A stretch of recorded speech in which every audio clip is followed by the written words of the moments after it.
সুপ্রিয় দর্শক আসসালামু আলাইকুম। সবাই কেমন আছো? আলহামদুলিল্লাহ, তোমাদের দোয়া আমি ভালো আছি। ব্যাক টু মাই চ্যানেল লিপি কুকিং ব্লগ তোমাদের মাঝে নিয়ে এসেছি নতুন একটা রেসিপি। আজকে যে রেসিপিটা নিয়ে এসেছি সেটা হচ্ছে ভিটামিনযুক্ত রেসিপি।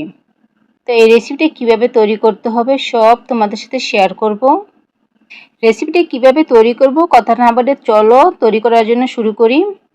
এই দেখো, এখানে কিছু পরিমাণ থানকুনি পাতা নিয়েছি, আর থানকুনি পাতাগুলো ছিল একদম টাটকা। তোমরা অনেকে হয়তো এই থানকুনি পাতা চিনো, আর অনেকে এই থানকুনি পাতা দিয়ে অনেক ওষুধের কাজও করে। থানকুনি পাতা অফ ক্যামেরা পরিষ্কার করে নিয়েছি, আর এইখানে শিকড় সহকারে নিয়ে আসছিল, আর শিকড়গুলো আমি পরিষ্কার করে দিয়েছি। আর এইখানে যে থানকুনি পাতা আমি ছোট ছোট করে পিস করে নিয়েছি, আর এখানে যে ডাটাগুলো ছিল ইচ্ছে করে তোমরা ডাটা নিতেও পারো, নাও নিতে পারো। থানকুনি পাতা দিয়ে যে রেসিপিটা আমি তৈরি করব সেটা হচ্ছে থানকুনি পাতা দিয়ে আমি মাছ দিয়ে ঝোল রান্না করব। তো আমি কীভাবে ঝোলটা রান্না করব সবই তোমার সাথে শেয়ার করব।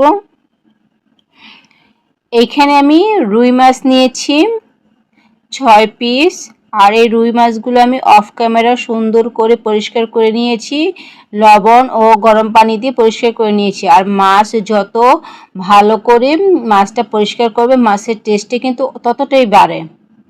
লবণ ও হলুদ দিয়ে মেখে রেখে দিলাম, এখন এটাকে আমি ভাজা করব। তো ভাজা করার জন্য চলে গেলাম আমি চুলার কাছে। চুলার উপরে একটা ফ্রাই প্যান দিয়েছি, ফ্রাই প্যানের মধ্যে পরিমাণ মতন তেল দিয়ে দিব ভাজা করার জন্য। তেল গরম হয়ে গেলে যে মাছ আমি হলুদ ও লবণ দিয়ে মেখে রেখেছি সেই মাছ এখন তেলের মধ্যে আমি ছেড়ে দিব ভাজা করার জন্য। একের পর এক মাছ আমি তেলে ছেড়ে দিয়েছি। মাছগুলোকে আমি উল্টিয়ে পাল্টিয়ে সুন্দর করে ভেজে নিব। মাছ ভাজা হয়ে গেছে, মাছগুলোকে এখন আমি ফ্রাই প্যান থেকে নামিয়ে ফেলবো। রেসিপি তৈরি করার জন্য এখন আমি চুলার মধ্যে কড়াই দিয়ে দিব, পরিমাণ মতন তেল দিয়ে দিব। তেলটা গরম হয়ে গেলে পেঁয়াজ কুচি দিয়ে দিব। এখানে পেঁয়াজের পরিমাণ ছিল 2টা।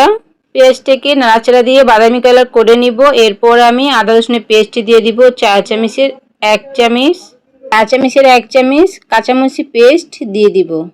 কাঁচামরিচের পেস্ট ও আদা রসুনের পেস্ট তেলের মধ্যে ভালো করে ভেজে নিব যাতে কাঁচা স্মেল না আসে। পরিমাণ মতন অথবা স্বাদ মতন লবণ দিয়ে দিব। 4 চামচের 1 চামচ হলুদের গুঁড়ো দিয়ে দিব। ইচ্ছে করলে তোমরা এখানে কাঁচামরিচের পেস্টের পরিবর্তে লঙ্কার গুঁড়ো অ্যাড করতে পারো। কাঁচামরিচের পেস্ট দিয়ে যে কোনো রেসিপি রান্না করলে শরীরের জন্য অনেক ভালো। এখন আমি কষানোর জন্য পানি অ্যাড করব। এরপর আমি খুন্তির সাহায্যে নাড়াচাড়া দিয়ে পানির সাথে মশলাগুলো মিক্স করে ফেলবো। পরিপূর্ণভাবে কষানোর জন্য ঢাকনা দিয়ে ঢেকে দিব। 5 থেকে 10 মিনিট পর ঢাকনাটা উঠিয়ে নিব। খুন্তির সাহায্যে নাড়াচাড়া দিব। কষানো হয়ে গেছে, এখন আমি পরিমাণ মতন ঝোল অ্যাড করব। আমি এই রেসিপিতে যতটুকু পরিমাণ ঝোল দেওয়ার কথা ছিল ওই পরিমাণেই আমি এখন ঝোল অ্যাড করব। তোমরা তোমাদের পরিমাণ মতন ঝোল অ্যাড করবে।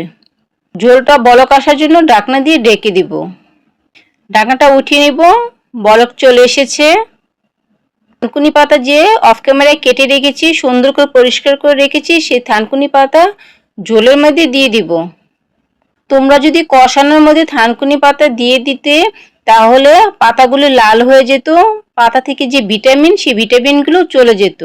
থানকুনি পাতাতে আছে প্রচুর পরিমাণ উপকারিতা।